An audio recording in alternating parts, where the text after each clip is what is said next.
Hemm bżonn ta' konsultazzjoni profonda, dettaljata u matura dwar il-bidliet fil-liġi tad-droga. Sostnit dan l-Assoċjazzjoni tas Soċjoloġi Maltin kif appella tal-preżentazzjoni ta' evidenza u konsultazzjoni pubblika matura mal-stakeholders kollha kompetenti fis-suġġett.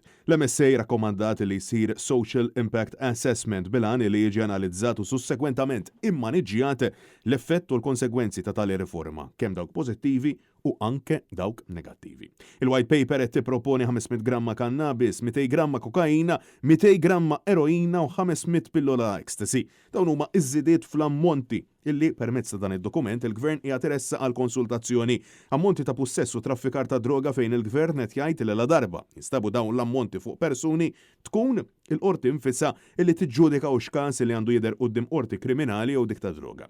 Dan ifisser li l-qorti trid tara jekk it-traffikant hux baruni ta' droga jew traffikant biex jiffinanzja l-vizzju. Prassi li diġà qiegħda fis-seħħ madanakollu bosta persuni esperti u akademiċi, inkluż il-Caritas, qed jisħu li l-ammonti huma eżaġerati ħafna.